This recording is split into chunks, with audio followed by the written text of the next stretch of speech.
வருந்தாவிட்டாலும் வருவான் ஒருத்தி.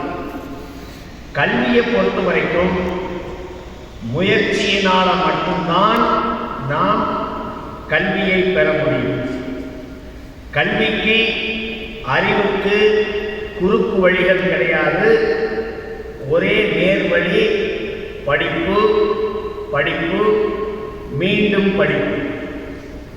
நம்ம பணம் கொடுத்து பாஸ் பண்ணலாம், பார்த்தெழுதி பாஸ் பண்ணலாம், ரெக்கமெண்ட் பண்ணி பாஸ் பண்ணலாம். ஆனால் படித்தால் மட்டும்தான் அறிவு வரும். திருவள்ளுவர் என்ன சொல்றாரு? தெய்வத்தான் ஆகாதேனும் முயற்சிகள் மெய்வருத்த கூலி தரும். இங்க தெய்வம் அப்படிங்கிறது இது கடவுளை குறிக்கும் சொல்லல்ல. சம்ஸ்கிருதத்துல தெய்வம் அப்படின்னா விதி. உனக்கு எழுதப்பட்ட விதி எப்படி இருந்தாலும், நம்ம சமஸ்கிருதத்துல ஜோசியருக்கு அஸ்ட்ராலஜருக்கு பெயர் தெய்வஞன். தெய்வம் என்பது விதி. சோ விதி நீ படிக்க மாட்டாய் என்று இருந்தாலும், தெய்வத்தான் உன்னுடைய விதி உனக்கு உதவி செய்யவில்லை என்றாலும், உன்னுடைய முயற்சி உனக்கு வெற்றியை தரும். அடுத்தது, வருந்தினாலும் வாராள் ஒருத்தி. திருமகள் லக்ஷ்மி. ஒருத்தர் கஷ்டப்பட்டு உழைப்பாங்க, கடைசி வரைக்கும் காசே வராது. ஒருத்தர் அப்படி இப்படிம்பாங்க, டக்குன்னு மேலே போயிடும். அதாவது செல்வத்தை அடைவதற்கு நமக்கு அதிர்ஷ்டமும் தேவை. அந்த திருமகளுடைய வாகனம் ஆந்தை. எத்தனை பேருக்கு தெரியும் தெரியல. திருமகளுடைய லக்ஷ்மியினுடைய வாகனம் ஆந்தை மற்றும் பிரேதம், இறந்த உடல். இதுதான் அந்த செல்வத்துக்கு அதிபதியாகிய தேவிக்கு வாகனம். ஆந்தை அப்படிங்கிறது இரவில் யாரெல்லாம் நாமெல்லாம் தூங்கிக்கிட்டு இருக்கிறப்ப விழித்திருக்கும், நாமெல்லாம் விழித்திருக்கும் வேளையில் ஆந்தை தூங்கும். ஆந்தை ஒரு நல்ல சகுனமாகவும் எடுத்துக்கொள்ளலாம், கெட்ட சகுனமாகவும் எடுத்துக்கொள்ளலாம். அதாவது 3 விஷயங்கள் நியூட்ரல் வேல்யூ கொண்டது.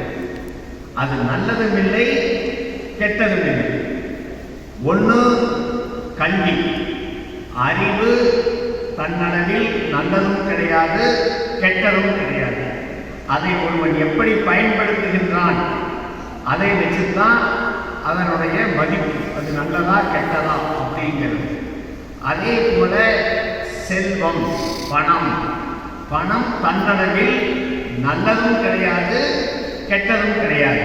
அதை நாம் எப்படி பயன்படுத்துகிறோமோ அது வச்சுதான் அதற்கு மதிப்பு வரும்.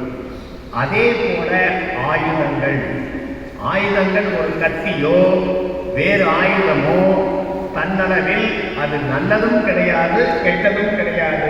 அதை நாம எப்படி யூஸ் பண்றோமோ அது போலத்தான் நமக்கு அது பயன் தரும். ஆகவே நம்ம கல்வியுடன் நமக்கு நல்ல புத்தியும் வேண்டும். அதனாலதான் சரஸ்வதியினுடைய வாகனம் அன்னப்பறவை. அன்னப்பறவையினுடைய ஒரு சிறப்பு அம்சம் என்னன்னா, பாலையும் தண்ணீரையும் கலந்து வைத்தால் அது பாலை மட்டும் குடித்துவிட்டு தண்ணீரை அப்படியே ஊற்றும். அதே போல நாம் நமக்கு புத்தியில் வருகின்ற நல்ல விஷயங்களை மட்டும் எடுத்துக்கொண்டு கெட்ட விஷயங்களை அப்படியே விட்டுவிட வேண்டும். அதுதான் அதனுடைய சிம்பாலிசம். அடுத்தது, நீங்கள் எல்லாம் சிறந்த விவசாயிகளாக இருக்க வேண்டும். விவசாயம் என்பது ஒரு தமிழ் சொல் அல்ல. விவசாயம் என்பது வடமொழி சொல், சமஸ்கிருத சொல். விவசாயம் என்ற சொல்லினுடைய அர்த்தம் தொய்வில்லாத தொடர்ந்த முயற்சி.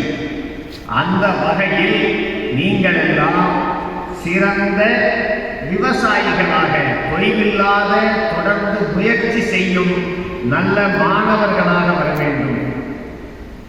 பெற்றோருக்கு சில சில வார்த்தைகள். உங்களுடைய குழந்தைகள் சிறப்பானவர்களாக வளர்வதற்கு நீங்கள் புத்திசாலிகளாகவோ ஆற்றல் மிக்கவர்களாகவோ இருக்க வேண்டிய அவசியம் இல்லை. நீங்கள் அன்பானவர்களாகவும் மகிழ்ச்சியானவர்களாகவும் நேர்மையானவர்களாகவும் இருந்தால் மட்டும் போதும். உங்கள் குழந்தைகள் சிறப்பானவர்களாக ஆகிவிடுவர். உங்களுடைய இலக்கு என்பது உங்கள் குழந்தைகளுக்கு வழிகாட்டுவதாக இருக்க வேண்டுமே தவிர அவர்களுக்கு மன அழுத்தத்தை ஏற்படுத்துவதாக இருக்கக்கூடாது. அவர்களுக்கு அவர்களுடைய திறமை, அவர்களுடைய விருப்பம், அவர்கள் ஆகியவற்றை மனதில் வைத்துக் கொண்டு யதார்த்தமான எட்டக்கூடிய இலக்குகளை மட்டுமே அவர்களுக்கு கொடுங்கள். உங்களுடைய இலக்கு உங்கள் குழந்தைகளுக்கு வழிகாட்டியாக இருக்க வேண்டுமே தவிர அவர்களுக்கு மன அழுத்தத்தை ஏற்படுத்துவதாக இருக்கக்கூடாது. அவர்களுடைய திறமை, அவர்களுடைய விருப்பம் ஆகியவற்றை மனதில் கொண்டு அவர்களுக்கு யதார்த்தமான எதிர்பார்ப்புகளை கொடுங்கள். உங்கள் குழந்தைகளுக்கு நீங்கள் வெற்றி பெறுவது எப்படி என்று சொல்லிக் கொடுக்கிறீர்கள். ஆனால் அதைவிட மிகவும் முக்கியம், ஒரு தோல்வி அடையும் பொழுது அதை எப்படி எடுத்துக்கொள்ள வேண்டும் என்பதை பற்றியும் உங்கள் குழந்தைகளுக்கு சொல்லித்தர வேண்டும். வெற்றி எப்படி வாழ்க்கைக்கு ஒரு அழகு சேர்க்கிறதோ அதே போல வாழ்க்கைக்கு அழகு சேர்க்கிறது.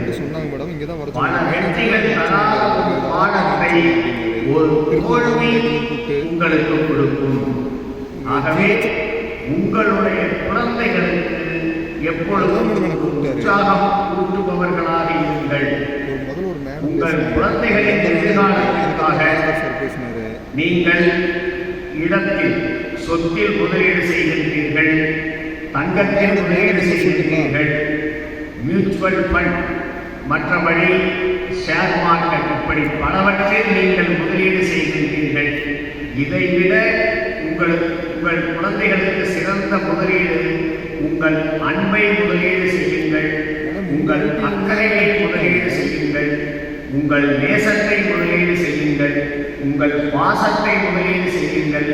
இவைகளுக்கெல்லாம் ஆதாரமான உங்கள் நேரத்தை உங்கள் குழந்தைகளுக்கு முதலீடு செய்யுங்கள். நன்றி, வணக்கம்.